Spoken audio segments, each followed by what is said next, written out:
Hello friend, welcome back to our YouTube channel first step. आज हम चर्चा करेंगे बीपीएससी के प्रीवियस ईयर क्वेश्चन के, जो घटना चक्र पब्लिकेशन द्वारा जारी लेटेस्ट बुक है बीपीएससी पूर्वावलोकन 2026 पब्लिकेशन है।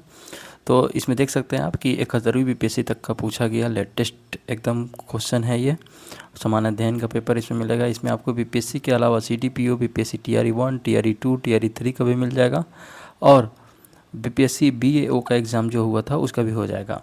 अभी तक इसमें हम बहुत सारे सब्जेक्ट का देख चुके हैं। आज हम देखेंगे भूगोल में विश्व भूगोल की चर्चा करेंगे। अगर अभी तक पिछला वीडियो आप नहीं देखे हैं, इतिहास का हो गया, साइंस का हो गया, तो जाकर के चैनल पर प्लेलिस्ट बना हुआ है, उसमें आप जाकर ज़रूर देखें।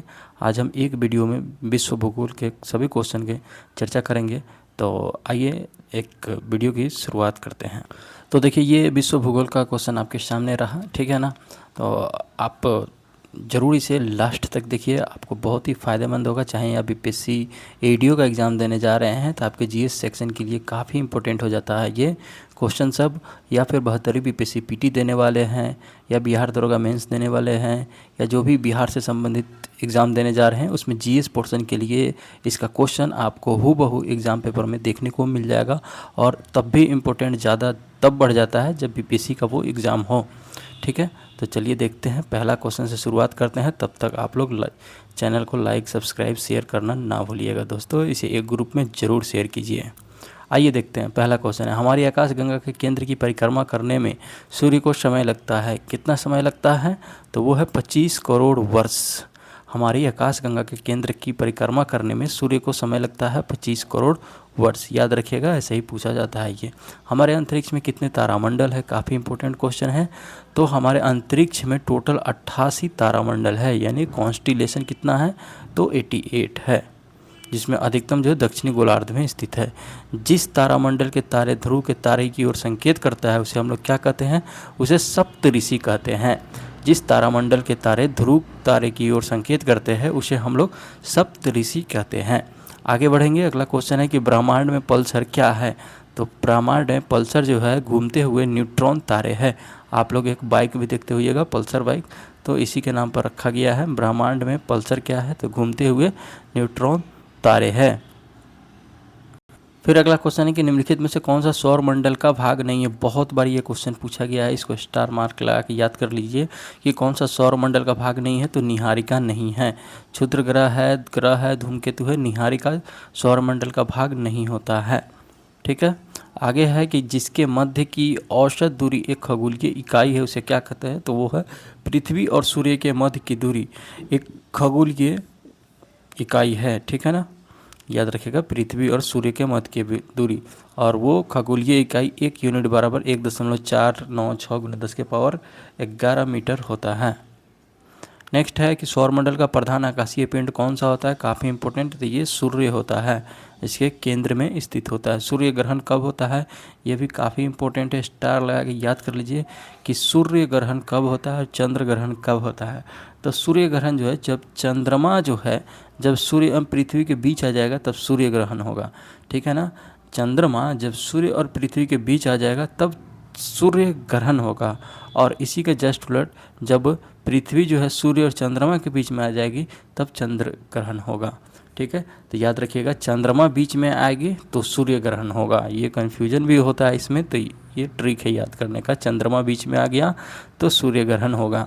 सूर्य पर ऊर्जा का निर्माण होता है नाभिकीय संलयन द्वारा। काफ़ी इंपॉर्टेंट है ये क्वेश्चन। उसके बाद है निकोलस कोपरनिकस प्रसिद्ध है, किस लिए प्रसिद्ध है? तो यह बताने के लिए कि ग्रह सूर्य के चारों ओर चक्कर लगाते हैं, न कि पृथ्वी के चक्कर लगाते हैं। अगला है सौरमंडल का सर्वाधिक गर्म ग्रह कौन सा है? तो सौरमंडल का सर्वाधिक गर्म ग्रह जो है वह शुक्र है। आप ये मत समझिएगा कि बुध सबसे नज़दीक है तो वो हो जाएगा, तो ऐसा नहीं है। सौरमंडल का सर्वाधिक गर्म ग्रह शुक्र ग्रह कहलाता है, और ज़्यादा गर्म होने की वजह से इसकी चमक भी सबसे ज़्यादा है, ठीक। इवनिंग स्टार किस ग्रह को कहते हैं? तो शुक्र ग्रह को कहते हैं, ठीक है। सांझ का तारा, सुबह का तारा, भोर का तारा, ठीक है ना, सायंकाल का तारा, सब शुक्र ग्रह को कहा जाता है। अगला आते हैं, सौरमंडल का सबसे चमकदार ग्रह कौन सा है? सौरमंडल का सबसे चमकदार ग्रह जो है वह शुक्र ग्रह है। यही बताया ना अभी कि यह जो है इसकी तापमान सबसे ज़्यादा होती है, सबसे गर्म होता है। पृथ्वी से थोड़ा ही कम होने के कारण आकार एवं द्रव्यमान में ये पृथ्वी से थोड़ा ही कम हो रहे हैं कारण पृथ्वी की जुड़वा बहन भी इसे कहा जाता है। किसको? तो शुक्र ग्रह को। और सबसे ज़्यादा चमकदार भी शुक्र ग्रह ही है। इनमें से किसने पहली बार यह व्याख्या किया था कि पृथ्वी के अपनी धुरी पर घूमने के कारण प्रतिदिन सूर्योदय एवं सूर्यास्त होता है? कौन कहा था? तो आर्यभट्ट ने कहा था। नेक्स्ट है कि वैज्ञानिक जिन्होंने सर्वप्रथम खोजा कि पृथ्वी सूर्य के चारों ओर घूमती थी वे कौन है? तो ये कोपरनिकस है। कोपरनिकस क्या कहते हैं? कि पृथ्वी सूर्य के चारों ओर घूमती है। ठीक। पृथ्वी तक पहुंचने के लिए सूर्य से चला प्रकाश का समय लेता है कितना? लगभग, तो वो लगभग है 8 मिनट। याद रखिएगा, सूर्य से चला सूर्य किरण जो है पृथ्वी तक चला प्रकाश कितने देर में पहुंचता है? तो लगभग 8 मिनट में पहुंचता है। 8 मिनट 20 सेकेंड सूर्य का प्रकाश पृथ्वी पर पहुंचता है। अभी बताएं, लगभग 8 मिनट होता है इसका आंसर।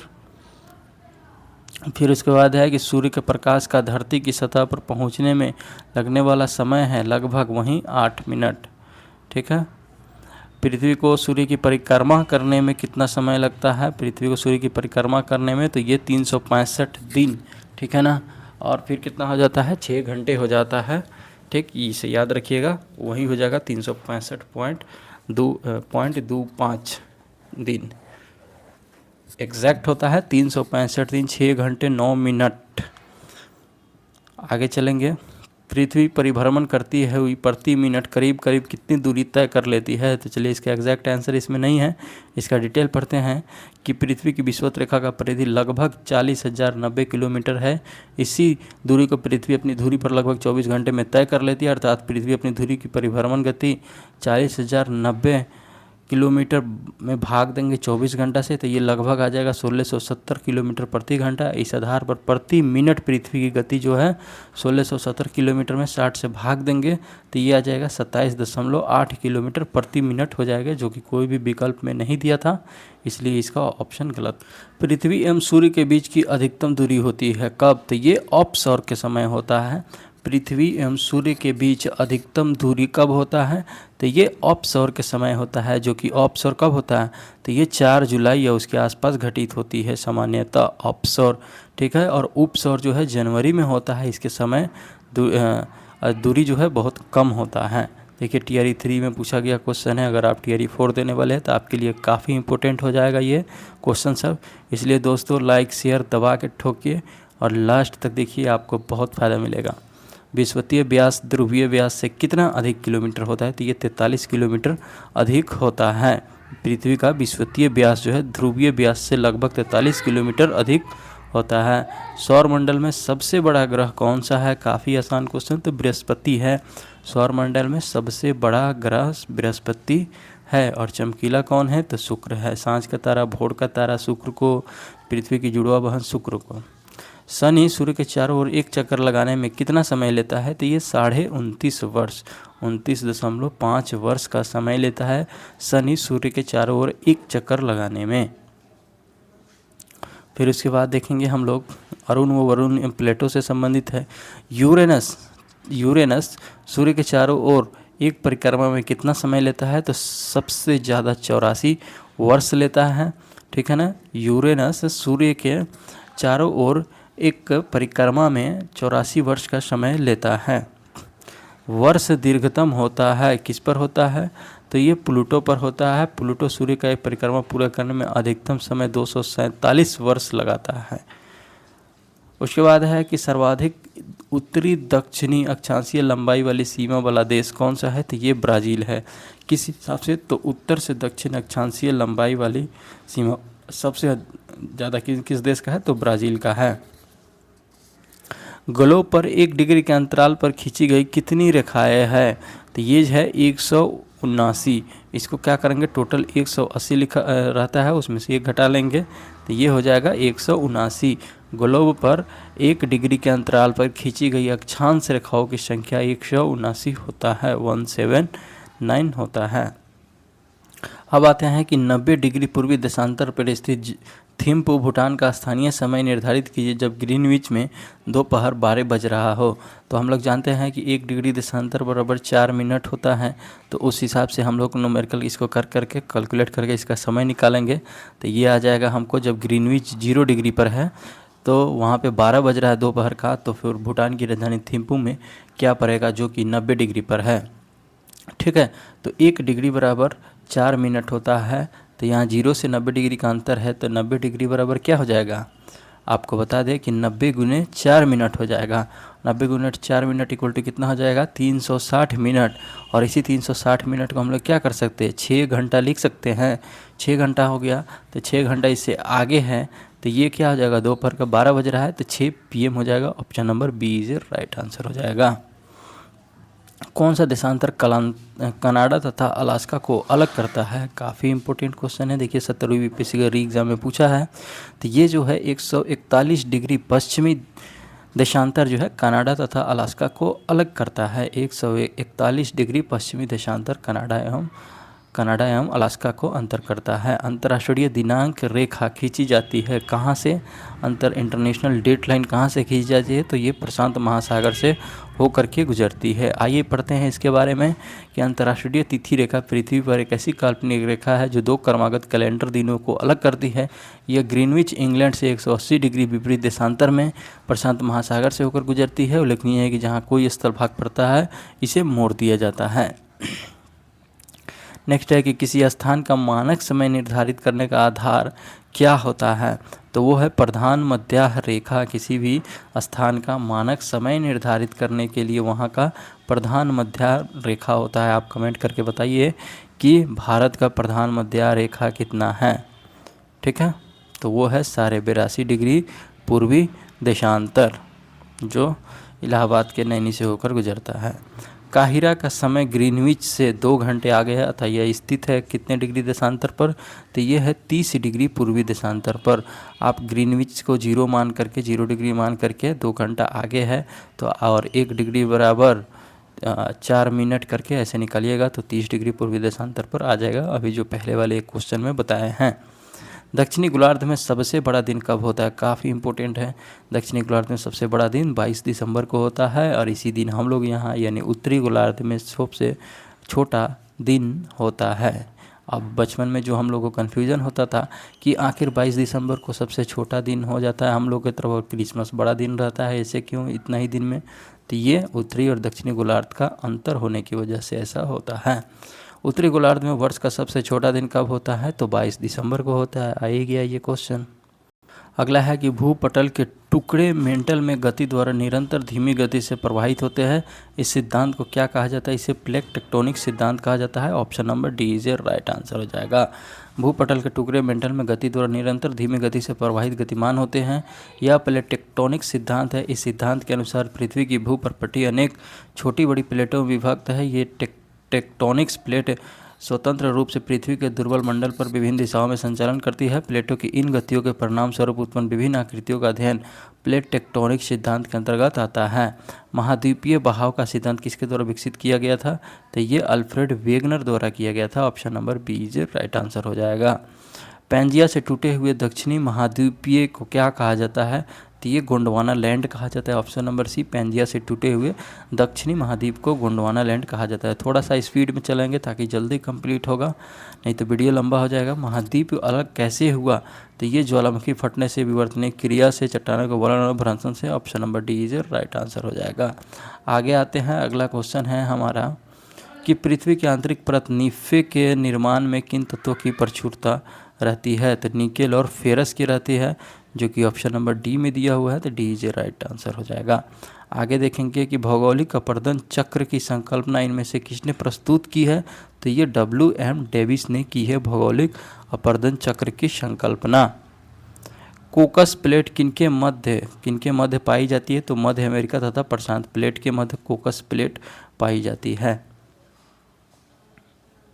आइए अब देखते हैं कि वलन क्रिया किसका परिणाम है। तो वलन क्रिया जो है परिवर्तन निर्माणकारी बल का परिणाम है। Option number C is right answer हो जाएगा। चट्टान से संबंधित क्वेश्चन है कि अवसादी शैलों के लिए निम्नलिखित में से कौन सा कथन सत्य है। तो ये शैलें स्तरों में निक्षेपित है। ऑप्शन नंबर सी अवसादी शैलों के लिए निम्नलिखित में से कौन सा कथन सत्य है। ये शैलें स्तरों में निक्षेपित है। नेक्स्ट है कि निम्नलिखित चट्टानों में से कौन सा एक क्यांत्रित चट्टान नहीं है। कौन सा एक क्यांत्रित चट्टान नहीं है। तो वो है dolomite. Option number C dolomite क्यांत्रित चट्टान नहीं है, बाकी क्वार्टजाइट नीस है। आग्नेय चट्टानों के लिए निम्नलिखित में से कौन सा सत्य है। आग्नेय चट्टानों के लिए जो है ये क्रिस्टलीय और अक्रिस्टलीय दोनों ही हो जाती है। ऑप्शन नंबर सी हो जाए। लावा के ठंडा होने और ठोस होने के बाद किस प्रकार की चट्टान बनती है। लावा के ठंडा होने और ठोस होने के बाद इग्नियस चट्टान बनती है। खनिज निम्नलिखित में से किस चट्टान के स्तर में जमा होता है। तो वो है अवसादी चट्टान के स्तर में जमा होता है। Option number A. Next question है हमारा कि भारतीय क्षेत्र में दो ज्वालामुखी द्वीप है। कहाँ कौन कौन। तो ये नारकोंडम और बैरन द्वीप है। Option number D. देखिए लेटेस्ट 71वीं बीपीएससी पीटी में पूछा गया क्वेश्चन है। तो अगर आप 72वीं पीटी देने जा रही है, बीपीएससी एडीओ देने वाले हैं, तो आपके लिए काफ़ी इंपॉर्टेंट हो जाता है ये क्वेश्चन। नारकोंडम द्वीप और बैरन द्वीप भारतीय क्षेत्र में स्थित है। दोनों ही अंडमान निकोबार द्वीप समूह के अंतर्गत आते हैं। माउंट एटना क्या है। काफ़ी फेमस है, एक प्रकार का ज्वालामुखी है। माउंट एटना एक प्रकार का मोना लौआ उदाहरण है। मोना लौआ किसका उदाहरण है। तो एक सक्रिय ज्वालामुखी का उदाहरण है मोना लौआ। और ये कहाँ पड़ता है आप कमेंट करके ज़रूर बताइएगा। काफ़ी आसान क्वेश्चन है। किलिमंजारो है एक क्या है। तो ये वोल्केनो है, आग्नेयकारी है। किलिमंजारो क्या है, एक वोल्केनो है, आग्नेयकारी ज्वालामुखी है। कौन सा विश्व का सबसे बड़ा ज्वालामुखी है जो पिछले 38 वर्षों में पहली बार फूटा था। तो ये है मोना लौआ ज्वालामुखी, जो संयुक्त राज्य अमेरिका के हवाई द्वीप पर स्थित है। ठीक है। निम्नलिखित में से कौन सा भूकंप की गहनता नापने हेतु उपयोग में लाया जाता है। तो वह है मर्केली पैमाना। बहुत बार पूछा जाता है, अधिकतर इसमें लोग जो है रिएक्टर पैमाना मार देते हैं इसका आंसर, लेकिन वो गलत होगा। यहाँ क्या है, भूकंप की गहनता नापने हेतु पूछा जा रहा है, तो वह मर्केली पैमाना हो जाएगा।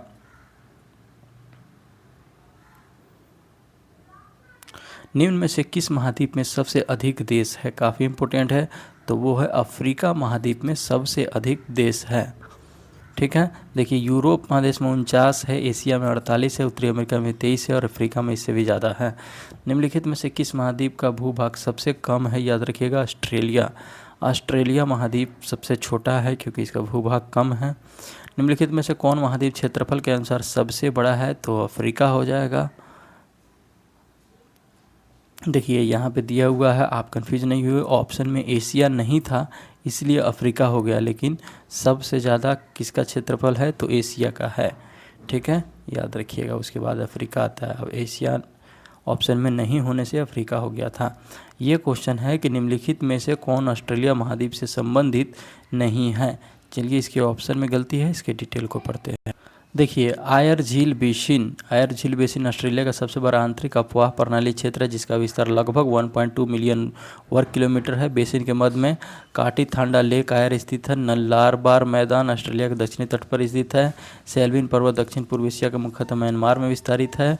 इसका कुछ भाग चीन एवं थाईलैंड में भी है, जबकि सेल्विन घाटी ऑस्ट्रेलिया महाद्वीप से संबंधित नहीं है। ठीक है ना।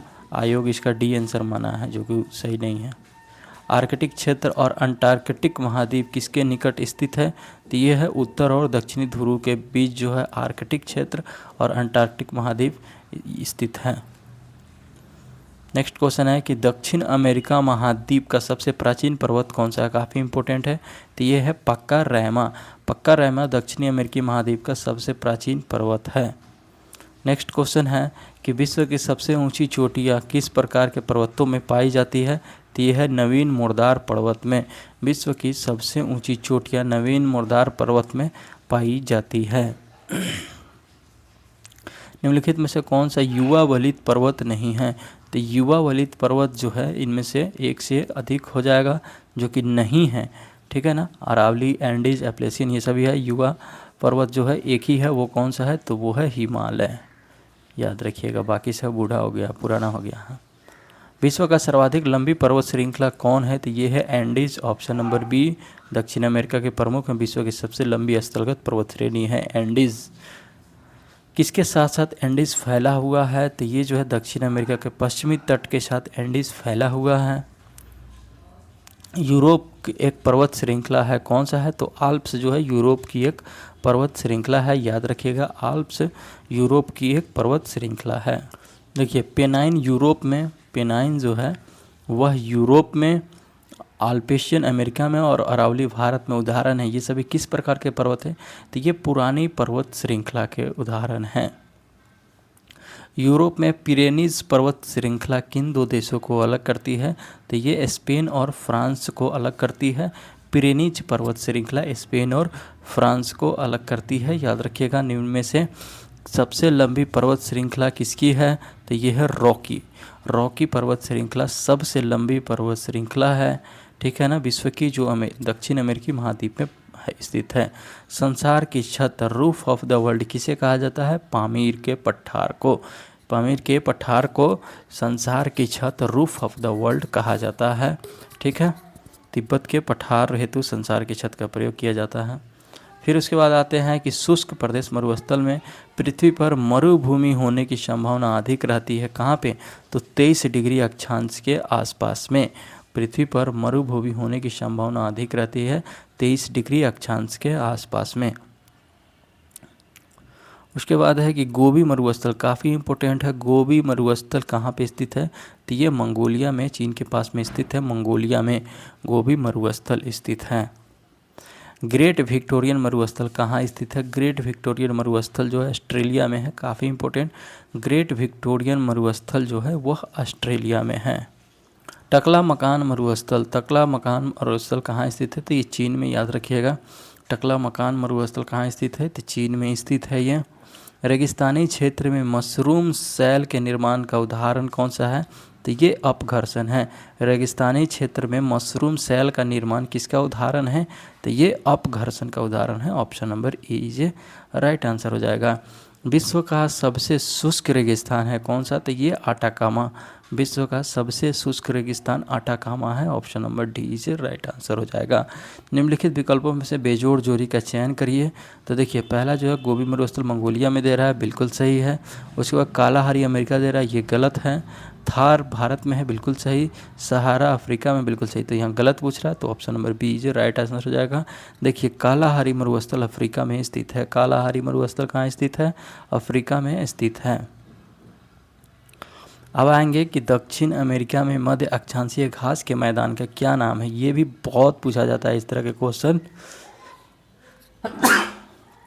कि दक्षिण अमेरिका में मध्य अक्षांशीय घास के मैदान को क्या कहा जाता है? तो उसे पंपास कहा जाता है। पूछा जाएगा पंपास घास का मैदान कहाँ है? तो दक्षिण अमेरिका में स्थित है। ये कैसा होता है? तो शीतोष्ण कटिबंधीय होता है। कौन उष्ण कटिबंधीय घास के मैदान हैं? तो ये हो जाएगा सवाना। सवाना उष्ण कटिबंधीय घास के मैदान है। और ये कहाँ होता है? तो ये अफ्रीका में होता है। अफ्रीका में सवाना घास के मैदान आपको मिल जाएगा जो कि उष्ण कटिबंधीय है। ब्राज़ील के पठार के पास मैदानों को क्या कहते हैं? तो ये कंपोज कहते हैं। कंपोज घास के मैदान ब्राज़ील के पठार में आपको मिल जाएगा। ये उष्ण कटिबंधीय घास के मैदान होता है। मैगिनोट रेखा किन दो देशों को अलग करती है? काफ़ी इंपॉर्टेंट है। तो मैगिनोट रेखा फ्रांस से जर्मनी को अलग करती है। देखिए 71वीं वीपीएससी पीटी में पूछा गया, अभी लेटेस्ट क्वेश्चन है। मैगिनोट रेखा किन दो देशों के बीच है? तो फ्रांस एवं जर्मनी के बीच है।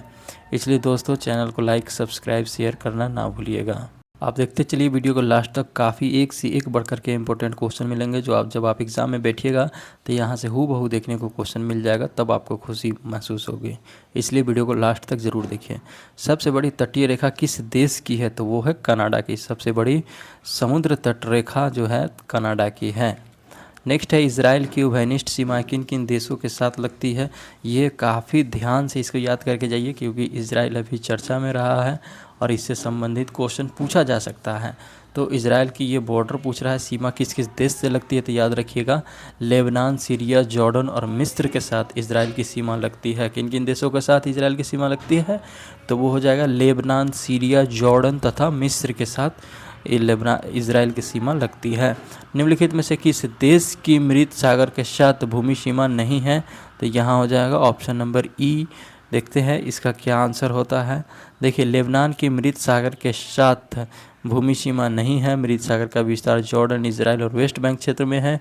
फिलिस्तीन सरकार के आधिकारिक मानचित्र के अनुसार वेस्ट बैंक क्षेत्र में फिलिस्तीन का अधिकांश क्षेत्र समाहित है। मृत सागर की आधिकारिक वेबसाइट पर मृत सागर की स्थिति इजराइल एवं जॉर्डन की सीमा पर दिखाई गई है, इसलिए विकल्प ई सही होगा। अब आते हैं, कौन सा देश भौगोलिक क्षेत्र की दृष्टि से सीमा रहित सबसे बड़ा देश है? तो वो हो जाएगा जापान। जापान जो है भौगोलिक क्षेत्र की दृष्टि से सीमा रहित सबसे बड़ा देश है, तो ये हो जाएगा जापान। किसी भी देश के साथ सीमा नहीं लगता है। आइए देखते हैं, यूएई के रियासत राज्य है कौन कौन से हैं? तो इसके अंतर्गत यूएई का फुल फॉर्म आप लोग जानते होइएगा यूनाइटेड अरब इमरात होता है। इसके रियासती राज्य है अबू धाबी जो इसकी राजधानी है, फिर दुबई, शारजाह, अजमान, अल क्वैन, फुजैरा, रास अल खैमा। ऑप्शन नंबर बी जो राइट आंसर हो जाएगा। उसके बाद जो है, कौन सा एक स्थलरूप देश है? स्थलरूप देश जो है वो हंगरी है। स्थलरूप देश का मतलब होता है लैंड लॉक। कौन सा शहर किसी देश की राजधानी नहीं है? तो वो है सिडनी। सिडनी जो है राजधानी नहीं है, बाकी कैनबरा, ठीक है ना, ऑस्ट्रेलिया की वेलिंगटन है, रियाद है, और सिडनी किसी देश की राजधानी नहीं है, ठीक है। वेलिंगटन न्यूजीलैंड की राजधानी है, वेलिंगटन। रूस के किस शहर को उत्तर का वेनिस कहा जाता है? काफ़ी इंपॉर्टेंट है। तो उत्तर का वेनिस सेंट पीटर्सबर्ग को कहा जाता है। उत्तर का वेनिस सेंट पीटर्सबर्ग को कहा जाता है, उत्तर का वेनिस। पूर्वी समुद्र की स्वामिनी नाम है किसका? पूर्वी समुद्र की स्वामिनी नाम है भारत का। Option number D J right answer. पूर्वी समुद्र की स्वामिनी भारत को कहा जाता है। उसके बाद है, कौन यूरोप का खेल मैदान कहलाता है? तो ये है स्विट्ज़रलैंड। यूरोप का खेल मैदान स्विट्ज़रलैंड को कहा जाता है। पृथ्वी की सतह का वह भाग जो ज़मीन से ढका है लगभग कितना? तो 2/3 भाग जो है पृथ्वी का पानी से ढका हुआ है, फिर भी पीने को कम पानी है। आइए देखते हैं कि 64,000 किलोमीटर लंबाई एवं 2,000 किलोमीटर से 2400 किलोमीटर चौड़ाई वाला एक कटक उत्तर एवं दक्षिणी अटलांटिक महासागरीय द्रोणियों के मध्य से गुजरता हुआ हिंद महासागरीय द्रोणी और फिर ऑस्ट्रेलिया तथा अंटार्कटिका के बीच से दक्षिणी प्रशांत महासागरीय द्रोणी में प्रवेश करता है, यह कटक कौन सा है? तो यह कटक है मध्य महासागरीय कटक। ऑप्शन नंबर डी इससे राइट आंसर हो जाएगा, ठीक है। आगे देखेंगे हम लोग कि 90 ईस्ट डिग्री ईस्ट रिज कहाँ पर स्थित है? तो ये हिंद महासागर में है। 90 ईस्ट रिज हिंद महासागर में स्थित एक कटक का नाम है। सुंडा ट्रेंच किस द्वीप के समानांतर स्थित है? सुंडा ट्रेंच किस द्वीप के समानांतर स्थित है? तो चलिए इसका ऑप्शन ई है। इसमें देखते हैं क्या है इसका राइट आंसर। सुंडा ट्रेंच हिंद महासागर में अवस्थित है। इसका विस्तार मुख्यतः इंडोनेशिया द्वीप समूह के सुमात्रा एवं जावा द्वीपों के समानांतर है। मिसिसिपी डेल्टा उदाहरण है किसका उदाहरण है ये? तो ये अंगुलित या पंजाक डेल्टा का उदाहरण है। मिसिसिपी डेल्टा अंगुलित या पंजाक डेल्टा का उदाहरण है। अगला क्वेश्चन है कि सारगैसो सागर एक हिस्सा है, किसका हिस्सा है? तो ये उत्तरी अटलांटिक महासागर का हिस्सा है। सारगैसो सागर उत्तरी अटलांटिक महासागर का हिस्सा है। नेक्स्ट आएंगे कि गल्फ स्ट्रीम है। गल्फ स्ट्रीम क्या है? तो एक महासागरीय धारा है। Option number B Gulf Stream एक महासागरीय धारा है। बेंगुएला जलधारा है, क्या है बेंगुएला जलधारा? तो वो है दक्षिण अफ्रीका के पश्चिमी तट पर प्रवाहित होने वाली ठंडी जलधारा है बेंगुएला। ऑप्शन नंबर डी हो जाएगा बेंगुएला दक्षिण अफ्रीका के पश्चिमी तट पर प्रवाहित होने वाली ठंडी जलधारा है। उसके बाद अब आते हैं कि नामीबिया तट के साथ बहने वाली ठंडी जलधारा का नाम क्या है? काफ़ी बेंगुएला, ये नामीबिया जो है अभी बताया है, बेंगुएला धारा जो है नामीबिया तट के साथ बहने वाली ठंडी जलधारा है। अल नीनो काफ़ी इंपॉर्टेंट है। अल नीनो कहाँ प्रवाहित होता है? तो ये प्रशांत महासागर में होता है। अल नीनो ला नीना, तो यहाँ एल नीनो पूछ रहा है कहाँ प्रवाहित होता है? तो ये प्रशांत महासागर में प्रवाहित होता है, नेक्स्ट क्वेश्चन है कि निम्नलिखित धाराओं में से कौन सी गर्म जलधारा नहीं है, यानी कि गर्म नहीं है तो ठंडी होगी। तो ये सभी अलास्का की धारा गर्म जलधारा है, मोजाम्बिक की धारा गर्म जलधारा है, एंटीलीज की धारा गर्म जलधारा है। तो इसका आंसर हो जाएगा उपयुक्त में से कोई नहीं। आइए कुछ गर्म और ठंडी जलधाराएं देखते हैं। देखिए, गर्म जलधारा के अंतर्गत आता है Alaska, Mozambique, Antilles, Florida, Gulf Stream, Tsushima, ये सभी गर्म जलधारा है। और ठंडी जलधारा के अंतर्गत की हम बात करें तो इसमें आ जाता है बेंगुएला, फॉकलैंड, हम्बोल्ट, लैब्राडोर, दक्षिण अटलांटिक, पश्चिमी ऑस्ट्रेलिया, ये सभी क्या है, ठंडी जलधाराएं हैं। सागरीय लवणता का मुख्य स्रोत क्या है? सागरीय लवणता का जो है मुख्य स्रोत है वह भूमि है। सागरीय लवणता का मुख्य स्रोत भूमि है। अरब सागर के पानी का औसतन खरापन कितना है? अरब सागर के पानी का औसतन खरापन 35 पीपीटी है। याद रखिएगा, अरब सागर के पानी का औसतन खरापन जो है 35 पीपीटी है। निम्नलिखित सागरों में से किसमें औसतन लवणता सर्वाधिक है? काफ़ी इंपॉर्टेंट है ये। तो एवरेज लवणता जो है सबसे ज़्यादा किसका है? तो वो मृत सागर का है। याद रखिएगा, औसत लवणता सबसे ज़्यादा मृत सागर का है। महासागर में ऊंची जल तरंगें कैसे आती है? ये चंद्रमा से आती है। महासागर में ऊंची जल तरंगें चंद्रमा से आती है। Option number D is right answer हो जाएगा। अब आते हैं कि दक्षिण अमेरिका की सबसे बड़ी नदी है। दक्षिण अमेरिका की सबसे बड़ी नदी अमेजन है। ऑप्शन नंबर बी, दक्षिण अमेरिका की सबसे बड़ी नदी अमेजन है। ठीक है, इसका अफवाह क्षेत्र की दृष्टि से संसार में सबसे बड़ी नदी है। अटक में अपनी पहाड़ी यात्रा के अंत में सिंधु नदी अफगानिस्तान के किस नदी से जुड़ती है? तो ये काबुल नदी से जुड़ती है। अटक में अपनी पहाड़ी यात्रा के अंत में सिंधु नदी अफगानिस्तान की काबुल नदी से जुड़ती है। निम्नलिखित में से कौन सी नदियाँ वो बताना है। तो मर्रे एवं डार्लिंग, ये दोनों नदियाँ हैं कहाँ की? तो ऑस्ट्रेलिया महाद्वीप की सबसे प्रमुख नदी है मर्रे एवं डार्लिंग। एक नदी विशिष्ट क्षेत्र से अपना जल बहा के लाती है, उस क्षेत्र को क्या कहा जाता है? उस क्षेत्र को जल ग्रहण क्षेत्र कहा जाता है। Option number A is right answer हो जाएगा। अब आते हैं नदियों किनारे स्थित नगर। रूस का सेंट पीटर्सबर्ग शहर किसके तट पर स्थित है? तो यह बाल्टिक सागर के तट पर स्थित है। रूस का सेंट पीटर्सबर्ग शहर बाल्टिक सागर के तट पर स्थित है। निम्नलिखित शहरों में से कौन सी सोन नदी के किनारे स्थित है? सोन नदी के किनारे स्थित है तो ये सीन नदी के किनारे, तो ये पेरिस हो जाएगा। ऑप्शन नंबर ए, सीन नदी के किनारे स्थित पेरिस है।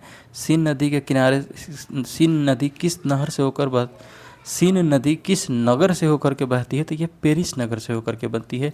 या फिर इसी को पूछा जाए, पेरिस किस नदी के तट पर स्थित है? तो सीन नदी के तट पर। अब आते हैं कुछ शहर और संबंधित नदी है। चलिए इसके डायरेक्ट सॉल्यूशन पे चलते हैं हम लोग और वहाँ से इसको याद करते हैं। क्या है? तो रॉटरडैम या नीदरलैंड का शहर है, वो राइन नदी के तट पर है। उसके बाद पेरिस फ्रांस नदी सीन नदी के तट पर है। बुडापेस्ट हंगरी का जो है वो डेन्यूब नदी पर है। वाशिंगटन डीसी जो संयुक्त राज्य अमेरिका का राजधानी है वो पोटोमैक नदी के तट पर है। विश्व का वृहत्तम डेल्टा निर्मित होता है कहाँ पे? तो ये गंगा ब्रह्मपुत्र द्वारा निर्मित होता है। विश्व का सबसे बड़ा डेल्टा गंगा ब्रह्मपुत्र द्वारा निर्मित होता है। ग्रैंड कैनियन है। ग्रैंड कैनियन क्या है? तो यह एक प्रकार का खड्ड है। Option number A is right answer हो जाएगा। निम्नलिखित में से कौन से कथन एस्कर और ड्रमलिन के संबंध में हैं? तो आइए इसमें देखते हैं और सही उत्तर का चयन करते हैं। पहला ऑप्शन है एस्कर क्रूड बेडेड बजरी और रेत की लकड़ी है। ड्रमलिन ज़्यादातर बोल्डर और मिट्टी के बने होते हैं। अंडे की टोकरी स्थलाकृति एस्कर युक्त इलाके की विशेषता है, जबकि एस्कर ग्लेशियरों की धाराओं द्वारा निर्मित होते हैं। ड्रमलिन ग्लेशियर की क्रिया से उत्पन्न होते हैं।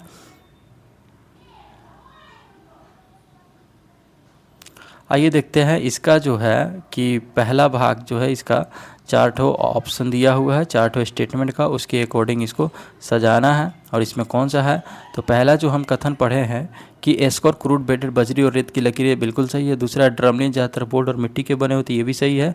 तीसरा अंडे की टुकड़ी स्थलाकृति एस्कर युक्त इलाकों की विशेषता, ये गलत हो जाएगा। चौथा एस्कर ग्लेशियरों की धाराओं द्वारा निर्मित होते हैं। ड्रमलिन ग्लेशियर की क्रिया से उत्पन्न होते हैं, ये बिल्कुल सही है। यानी 1, 2 और 4 स्थित है। चलिए देखते हैं किस ऑप्शन में है। तो ऑप्शन नंबर बी में है। बी इज राइट आंसर हो जाएगा हमारा। अब आते हैं अगले क्वेश्चन की तरफ। अगला क्वेश्चन है कि विश्व का दूसरा सबसे बड़ा द्वीप है, कौन सा द्वीप है विश्व का दूसरा सबसे बड़ा? तो ये न्यू गिनी है। Option number C is right answer हो जाएगा। 3 सबसे बड़े द्वीप है, याद रखिएगा। ग्रीनलैंड जो डेनमार्क के अधिकार में है, उसका न्यू गिनी है, उसके बाद बोर्नियो है। ये तीनों याद रखिएगा। ग्रीनलैंड निम्न देशों में किस देश का भाग है? तो ये डेनमार्क का भाग है। Option number A. कौन सा द्वीप क्षेत्रफल में सबसे बड़ा है? तो क्षेत्रफल के अकॉर्डिंग सबसे बड़ा बोर्नियो है। उसके बाद आते हैं कि फिजी द्वीप अवस्थित है कहाँ पे? तो फिजी द्वीप जो है ये प्रशांत महासागर में अवस्थित है। फिजी द्वीप प्रशांत महासागर में अवस्थित है। भौगोलिक क्षेत्र की दृष्टि से जापान का सबसे बड़ा द्वीप कौन सा है? तो ये होन्शु द्वीप है, जापान का सबसे बड़ा द्वीप। निम्नलिखित में से किस देश में सर्वाधिक द्वीप है? तो ये इंडोनेशिया में सबसे ज़्यादा द्वीप है, इंडोनेशिया में। उसके बाद आते हैं कि उत्तरी अमेरिका में नियाग्रा जलप्रपात किन 2 झीलों को बीच स्थित है? तो नियाग्रा जलप्रपात जो उत्तरी अमेरिका में है वह ओंटेरियो झील और इरी झील के बीच स्थित है। काफ़ी इंपॉर्टेंट है, याद रखिएगा इसको कि उत्तरी अमेरिका में नियाग्रा जलप्रपात जो है वह ओंटेरियो झील और इरी झील के बीच में स्थित है। अब देखिए कि ताओपो झील जो है किस देश में स्थित है? तो ये न्यूजीलैंड में स्थित है। ताओपो झील न्यूजीलैंड में स्थित है। आगे बढ़ेंगे कि एक कथन दिया हुआ है, इस पर विचार करना है और बताना है कि कौन से कथन गलत है। तो आइए देखते हैं। पहला कथन जो है इसका कह रहा है कि सतह क्षेत्रफल के हिसाब से विक्टोरिया झील दुनिया की तीसरी सबसे बड़ी मीठी पानी की झील है, तो ये गलत हो जाएगा। दूसरा कह रहा है यह अफ्रीका के महान झीलों में से एक है, तो बिल्कुल सही। तीसरा कह रहा है इसकी सीमा 4 देश तंजानिया, युगांडा, रवांडा और केनिया से लगती है, ये गलत है। चौथा है कि विक्टोरिया झील से निकलने वाली एकमात्र धारा नील नदी है जो युगांडा के जिंजा के पास झील से बाहर निकलती है, तो ये बिल्कुल सही है। और इसमें गलत कथन की पहचान करना है, तो 1 और 3 हमारा गलत है। आइए देखते हैं किस ऑप्शन में है। 1 और 3 ऑप्शन नंबर ए में है, तो ये इज राइट आंसर हो जाएगा। नेक्स्ट क्वेश्चन की तरफ बढ़ेंगे हम लोग। वो है कि हार्मुज जल डमरू मध्य जोड़ता है, किसको जोड़ता है हार्मुज? तो ये पर्सिया की खाड़ी से ओमान की खाड़ी को जोड़ता है। हार्मुज जल डमरू मध्य पर्सिया की खाड़ी से ओमान की खाड़ी को जोड़ता है। देखिए लेटेस्ट 31 बीपीएससी में पूछा है, हार्मुज जल डमरू मध्य जो है पर्सिया की खाड़ी से ओमान की खाड़ी को जोड़ता है। अभी ये काफ़ी इम्पोर्टेंट है, 2026 में जो भी एग्ज़ाम दीजिएगा उसको स्टार लगा लीजिए, क्योंकि यही हार्मुज को लेकर के विवाद था, इसी को रोक दिया था, जिसकी वजह से गैस का इतना किल्लत हो गया है इंडिया में।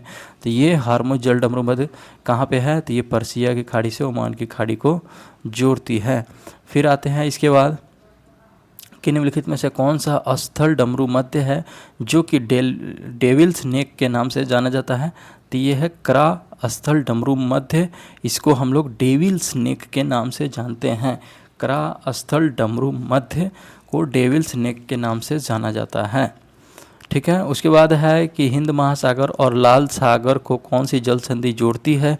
तो ये बाबुल मंदेव की जल संधि जो है हिंद महासागर और लाल सागर को जोड़ती है, बाबुल मंदेव की जल संधि। मलक्का जल संयोजक में आने जाने की सुविधाएं हैं, किसके लिए? तो ये हिंद महासागर से चीन तक आने जाने की सुविधाएं हैं मलक्का जल संयोजन से। ठीक है। उसके बाद आते हैं कि स्वेज नहर किसको जोड़ती है? तो स्वेज नहर जो है वह लाल सागर एवं भूमध्य सागर को जोड़ती है।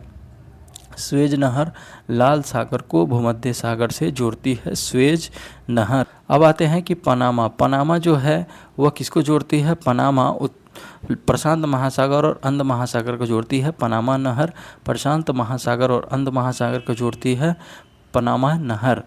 परवाल भित्ति से संबंधित है कि अड्डू परवाल द्वीप किस महासागर में स्थित है? तो ये भारतीय महासागर में स्थित है अड्डू परवाल द्वीप, इसी को हिंद महासागर भी बोलते हैं। तो अड्डू परवाल द्वीप हिंद महासागर में स्थित है। ओजोन परत बताती है, क्या बताती है? देखिए यहाँ ऑप्शन सूटेबल नहीं है, इसलिए चलिए इसका हम लोग डिटेल पढ़ेंगे। तो ओजोन परत समताप मंडल के निचले भाग पर 15 से 35 किलोमीटर की ऊंचाई पर पाई जाती है। यद्यपि ओजोन की उपस्थिति जो है वह 10 किलोमीटर से 50 किलोमीटर तक भी हो सकती है, परंतु परत के रूप में ओजोन जो है अधिकांश 15 से 35 किलोमीटर ऊंचाई पर ही होता है। मानव जीवन के लिए अत्यधिक आवश्यक ओजोन परत सूर्य से आने वाली पराबैंगनी विकिरण का अवशोषण कर पृथ्वी पर आने से रोकती है। इन किरणों से त्वचा कैंसर का खतरा होता है।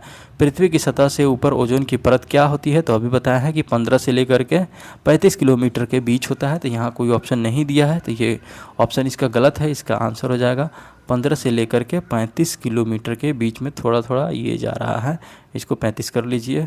ठीक, अब आगे देखते हैं कि साफ रातें मेघीय रातों की अपेक्षा अधिक ठंडी होती है। क्यों? क्योंकि विकिरण के कारण ये अधिक ठंडी हो जाती है। साफ रात जो है मेघ छाने वाली रातों की अपेक्षा अधिक ठंडी हो जाती है। नेक्स्ट क्वेश्चन पे चलेंगे हम लोग। अगला क्वेश्चन है कि गरजने वाली चालीसा, क्रुद्ध पचासा, चीखने वाली साठा पौने पृथ्वी के किस गोलार्ध में चलती है? तो देख लिया, गरजने वाली चालीसा, क्रुद्ध पचासा, चीखने वाली साठा पौने पृथ्वी के जो है दक्षिणी गोलार्ध में चलती है। ऑप्शन नंबर बी इसका आंसर हो जाएगा। अब आते हैं पृथ्वी पर घने वन अधिकतर मिलते हैं। कहाँ पे पृथ्वी पर घने वन अधिकतर मिलेंगे? तो ये विषुवत रेखा के पास पृथ्वी पर घने वन अधिकतर मिलते हैं, विषुवत रेखा के पास में। टैगा के कोनधारी वन प्रदेश, टैगा के कोनधारी वन प्रदेश विकसित होने वाली मुख्य मृदा क्या है? तो ये है पॉडजोल। पॉडजोल टैगा के कोनधारी वन प्रदेशों में विकसित होने वाली मुख्य मृदा है पॉडजोल। फिर आते हैं, विश्व का कौन सा देश मुलायम लकड़ी एवं लकड़ी की लुगदी का सबसे बड़ा उत्पादक एवं निर्यातक है? तो ये कनाडा हो जाएगा। मुलायम लकड़ी एवं लकड़ी की लुगदी का सबसे बड़ा उत्पादक एवं निर्यातक है कनाडा। ऑप्शन नंबर डी से राइट आंसर हो जाएगा। आइए अब इधर आते हैं, विश्व जलवायु में निम्न में से किस क्षेत्र में भूमध्य सागरीय जलवायु प्रचलित नहीं है? तो ये हो जाएगा पंपाज। पंपाज क्षेत्र में भूमध्य सागरीय जलवायु प्रचलित नहीं है। नेक्स्ट क्वेश्चन है सुमेलित करना। डायरेक्ट हम लोग इसके आंसर पे चलेंगे। देखिए, जलवायु पर अत्यधिक गर्म जो है कहाँ होता है? तो ये सहारा मरुस्थल सबसे ज़्यादा गर्म है। और सबसे ठंडा जो है अंटार्कटिका, यहाँ तो बर्फ़ बर्फ़ है। अत्यधिक वर्षा कहाँ होता है? चेरापूंजी में होता है। अत्यधिक सूखा कहाँ पड़ता है? तो ये चिली में पड़ता है। वर्तमान में विश्व में सर्वाधिक वर्षा वाला स्थान मेघालय राज्य का मशीनराम हो गया है। तो ये वर्षा वाला जो चेरापूंजी है ये बदल चुका है। ये उस समय का प्रश्न काल के समय का ये आंसर है। निछालन प्रक्रिया संबंधित है, किससे संबंधित है? तो ये उपयुक्त में से एक से अधिक इसका आंसर हो जाएगा निछालन प्रक्रिया का। आइए देखते हैं, इसकी डिटेल पढ़ते हैं। देखिए, निछालन प्रक्रिया के द्वारा मिट्टी में विद्यमान जो है घुलनशील पोषक तत्व पानी में घुल जाते हैं और पानी के साथ रिश्ते हुए मिट्टी से होकर के नीचे के स्तर में पहुंच जाते हैं। भारत के अधिकांश वर्षा वाले क्षेत्रों में यह घटना अधिक होती है। फिर आते हैं कि टेरा रोसा का प्रारूप विकास उपभाग में होता है, जिसमें क्या होता है? तो चूना पत्थर होता है। टेरा रोसा का प्रारूपिक विकास चूना पत्थर वाले भूभाग में होता है, ये याद रखिएगा। आते हैं कि अफ्रीकानर्स से अभिप्राय किन लोगों से है? अफ्रीकानर्स से अभिप्राय किन लोगों से है? तो वैसे लोगों से जो दक्षिण अफ्रीका में श्वेत अल्पसंख्यक समूह है, श्वेतों की संख्या वहाँ कम है, उसे श्वेत अल्पसंख्यक समूह कहते हैं और उसी को अफ्रीकानर्स कहा जाता है। देखिए, ये लेटेस्ट 31वीं बीपीएससी में पूछा गया क्वेश्चन है ये। अब आगे आते हैं कि अफ्रीका की मूलभूत जनजाति जिसका नाम पिग्मी है किस नदी घाटी में पाई जाती है? तो ये कांगो नदी घाटी में पाई जाती है। पिग्मी जनजाति अफ्रीका के मूल जनजाति हैं, ये कांगो नदी घाटी में पाई जाती है।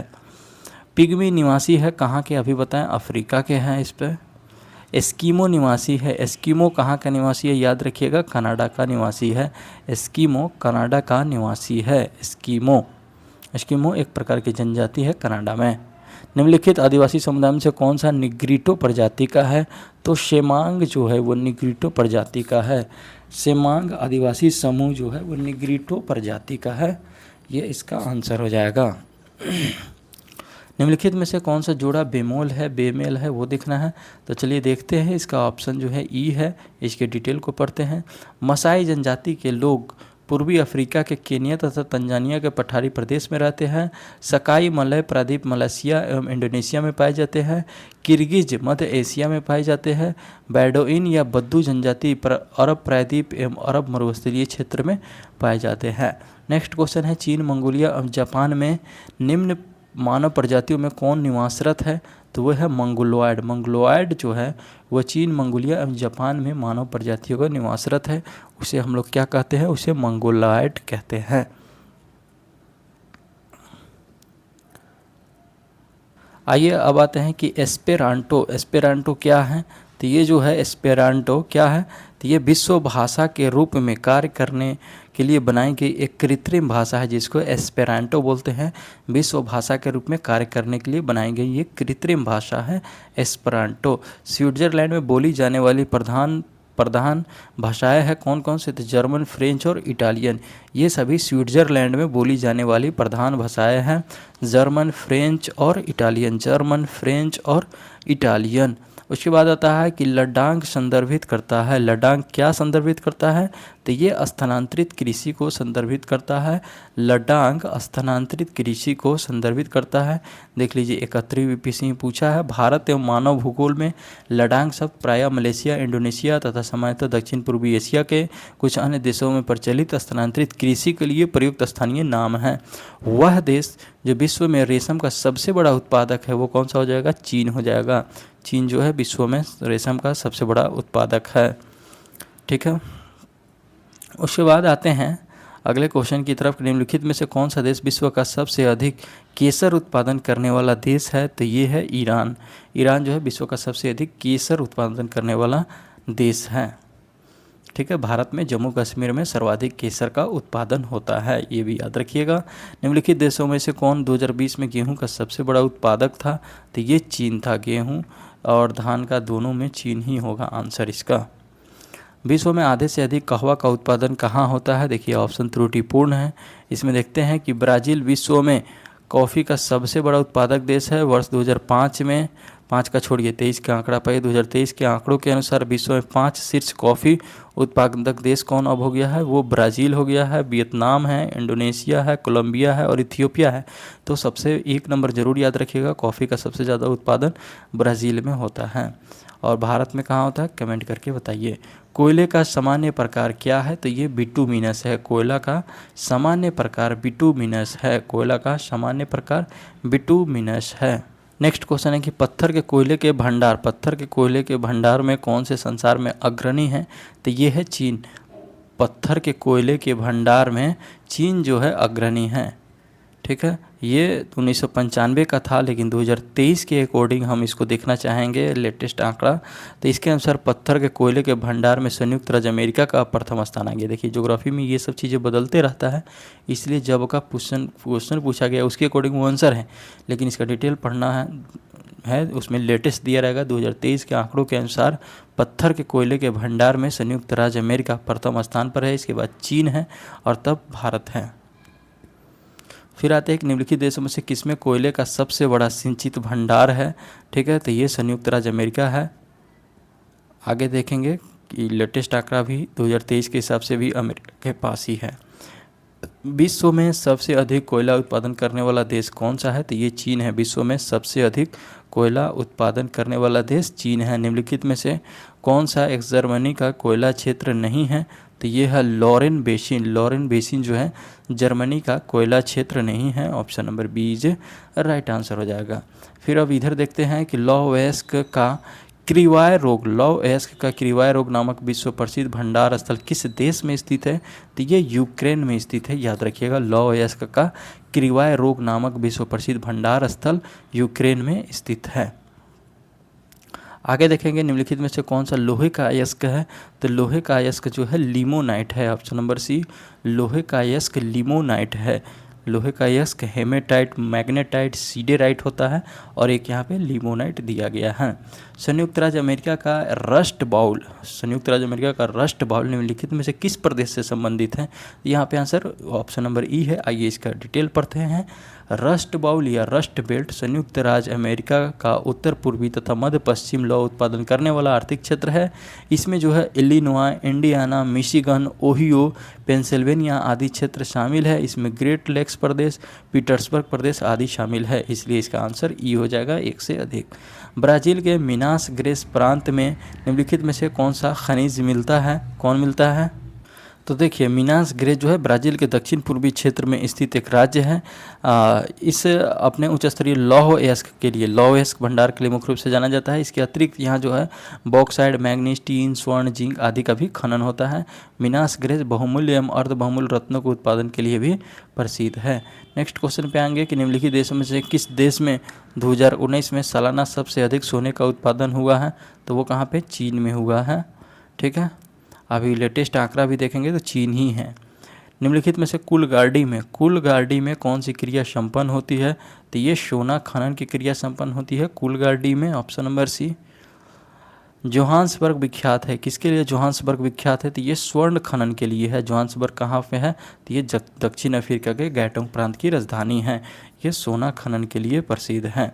अब अगले आते हैं कि अभिकथन और कारण दिया है। पहला अभिकथन है कि घाना तट पर सोने के समृद्ध प्लेसर जमाव पाए जाते हैं और ब्राज़ील में सोने की सिराएं पाई जाती है। कारण दे रहा है कि किसी समय ये महाद्वीप अटलांटिक तट के साथ संयुक्त थे। तो इसमें कौन सा राइट आंसर है? आइए इसको देखते हैं हम लोग। वो देखने को मिलेगा हमारा दोनों कथन सही है और सही व्याख्या भी है। इसको पढ़ देते हैं डिटेल कि घाना पश्चिमी अफ्रीका का एक देश है जो गिनी के खाड़ी के तट पर स्थित है। घाना तट पर सोने के समृद्ध प्लेसर जमाव पाए जाते हैं और ब्राज़ील में सोने की सिराएं पाई जाती है। भूगर्भ शास्त्र के अनुसार ऐसा इसलिए है क्योंकि किसी समय ये महाद्वीप अटलांटिक तट के साथ संयुक्त थे, इसीलिए ए और आर दोनों सही है और सही व्याख्या भी है। विश्व में एल्युमिनियम का सबसे बड़ा उत्पादक देश कौन सा है? तो ये भारत है। तो 14 के हिसाब से, अब 2013 के हिसाब से देख लीजिए, 23 के हिसाब से लेटेस्ट है। वर्ष 2023 में एल्युमिनियम उत्पादन करने वाले शीर्ष देश जो है चीन हो गया, उसके बाद रूस है और भारत चला गया तीसरे नंबर पर। तो लेटेस्ट वाला ध्यान देना, वो प्रश्नकाल के अकॉर्डिंग था। तो 2023 के लेटेस्ट डाटा के हिसाब से एल्युमिनियम उत्पादन करने वाला विश्व का प्रथम देश चीन है, रूस है, तब भारत है। टीन मिलता है, टीन कहाँ पे मिलता है? तो प्लेसर निक्षेप में, केंद्रित शैलों में और अल्पशिलिक आग्नेय शैलों में, यानी सभी में मिलता है टीन। नेक्स्ट आते हैं कि संयुक्त राज्य अमेरिका के अतिरिक्त विश्व के निम्नलिखित देशों में से कौन सा एक सबसे बड़ा कच्चा तेल उत्पादक है? तो ये रूस हो जाएगा। रूस कच्चा तेल उत्पादक देश है।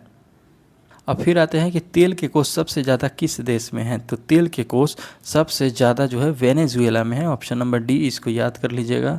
अभी वेनेजुएला पर कब्जा कर लिया था अमेरिका और सारा लड़ाई तेल के लिए ही हो रहा था। सबसे अधिक तेल निर्यातक देश कौन सा है? तो ये सऊदी अरब है यहाँ पे। तो ये पुराने आंकड़े के हिसाब से, लेकिन अगर हम लेटेस्ट आंकड़ा देखेंगे तो 2023 में विश्व के 4 क्रूड पेट्रोलियम उत्पादक देश है।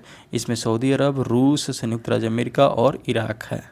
ठीक है, यूरेनियम से संबंधित है कि किस खनिज से रेडियम प्राप्त किया जाता है? तो वो जो है पिच ब्लेंड से जो है रेडियम प्राप्त किया जाता है। याद रखिएगा, पिच ब्लेंड से रेडियम प्राप्त किया जाता है। फिर आते हैं कि कौन सा देश विश्व का सबसे अधिक यूरेनियम उत्पादन करने वाला देश है? तो ये कजाकिस्तान है। वह विश्व का सबसे अधिक यूरेनियम उत्पादन करने वाला देश है कजाकिस्तान। फिर आते हैं खनिज में, तो ऊर्जा के वाणिज्यिक स्रोत में विशुद्धता शामिल होते हैं। कौन कौन से शामिल होते हैं?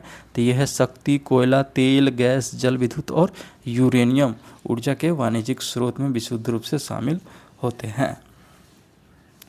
नेक्स्ट क्वेश्चन देखेंगे हम लोग। तो निम्नलिखित में से कौन सा शहर धातु के व्यापार का सबसे बड़ा केंद्र है? तो ये है लंदन। धातु के व्यापार का सबसे बड़ा केंद्र लंदन है। फिर आते हैं परिवहन में, यहाँ पे मिलान करने वाला है। चलिए देखते हैं डायरेक्ट इसके आंसर को। यूरोपीय पार महाद्वीपीय रेल जो है पेरिस से वर्सा तक है। पार एंडिल रेल जो है ब्यूनस आयर्स से वाल पैरोजो तक है। पार साइबेरिया रेल जो है लेनिनग्राद से व्लादिवोस्टोक तक है। ओरिएंट एक्सप्रेस जो है पेरिस से लेकर के इस्तांबुल तक है। अब आते हैं कि निम्नलिखित में से कौन सा एक पतन नगर नहीं है? तो वो है कैनबरा। कैनबरा जो है वो एक पतन नगर नहीं है, ये ऑस्ट्रेलिया की राजधानी है। बाकी सभी टोक्यो, न्यूयॉर्क, ये सभी पतन नगर है, यानी कि बंदरगाह नगर है। कौन सा विश्व का कहवा पतन के नाम से जाना जाता है? विश्व का कहवा पतन के नाम से सैंटोस को जाना जाता है। सैंटोस को विश्व का कहवा पतन के नाम से जाना जाता है। कहवा बंदरगाह के नाम से जाना जाता है। ग्राउंड जीरो कहाँ है? तो ग्राउंड जीरो जो है न्यूयॉर्क में है। ग्राउंड जीरो कहाँ है? न्यूयॉर्क में है। उसके बाद है मैचिंग। चलिए इसके डायरेक्ट इसके सॉल्यूशन पे चलते हैं और देखते हैं। तो अंतरिक्ष यान है, उसकी खोज जो है, तो अंतरिक्ष यान कैसिनी हूर्जेस की खोज शनि और उसके वलय के तहत हुआ है। जूनो की खोज बृहस्पति पे हुआ। आर्टेमिस का खोज मानव अंतरिक्ष उड़ान चंद्रमा से मंगल ग्रह तक हुआ। वेरिटास की खोज शुक्र पर हुआ है। आगे देखते हैं, जियोडेसी वह विज्ञान है जिसके अंतर्गत क्या होता है, तो पृथ्वी के आयाम की माप से होता है। जियोडेसी विज्ञान में पृथ्वी के आयाम की माप से हम लोग करते हैं, तो ये हो जाएगा जियोडेसी। नेक्स्ट क्वेश्चन की तरफ बढ़ेंगे हम लोग। इनमें से कौन दिखता नहीं है, तो चंद्रमा दिखता है, मंगल दिखता है, शुक्र ग्रह सब दिखता है, लेकिन राहु जो है वह नहीं दिखता है। तो ये हो जाएगा option number D is right answer. जगह राहु को नहीं देखा जा सकता है। स्टैलेक्टाइट एवं स्टैलेग्माइट स्थलाकृतियाँ बनती है कहाँ पे, तो ये भूमिगत जल द्वारा बनती है। स्टैलेक्टाइट एवं स्टैलेग्माइट ये दोनों स्थलाकृतियाँ भूमिगत जल द्वारा बनती है। लगातार नई परत जोड़ने वाली प्रक्रिया, लगातार नई परत जोड़ने वाली प्रक्रिया निम्नलिखित में से कौन सी है, तो ये समुद्र तल का फैलाव। समुद्र तल का फैलाव जब होता है तो वो लगातार नई परत जोड़ने वाली प्रक्रिया होती है। कराल एक प्रकार का निर्मित संरचना है। कराल एक प्रकार की निर्मित संरचना है, वह है दक्षिण अफ्रीका की। कराल एक प्रकार की निर्मित संरचना है, वो है दक्षिणी अफ्रीका की। अब आते हैं मिलान में। चलिए इसके डायरेक्ट हम लोग आंसर पे चलेंगे और उसको देखेंगे। एक तरफ जूते, फैशन, सहायक सामग्री है और उसका विवरण दिया हुआ है। बेरेट जो है, बेरेट क्या है, एक प्रकार की टोपी है। स्टीलेटोज जो है महिलाओं के जूते का एक प्रकार है। एविएटर जो है एक प्रकार का धूप का चश्मा है। चिग्रोन जो है एक प्रकार का केस विन्यास है। ब्रॉग जो है पुरुषों के जूते का एक प्रकार है। अब आते हैं मुल्ला, मरकत और बोलन, ये सभी क्या है। मुल्ला, मरकत और बोलन क्या है, तो ये पर्वतीय दर्रे है। Option number B is right answer. देखिए टीआरई 3 में पूछा गया है, मुल्ला, मरकत और बोलन क्या है, तो ये सभी एक पर्वतीय दर्रे हैं। दुनिया के कुल बड़े बांधों की संख्या का लगभग आधा हिस्सा किस देश में है, तो यहाँ आंसर ई हो जाएगा। तो चलिए देखते हैं किस देश में है। एक से अधिक इसका आंसर होगा कि international commission on large dam के अनुसार दुनिया के कुल बड़े बांध 15 मीटर या अधिक ऊंचाई या 3 मिलियन घन मीटर से अधिक भंडारण क्षमता के साथ की संख्या लगभग 40% है, जो कि चीन में है।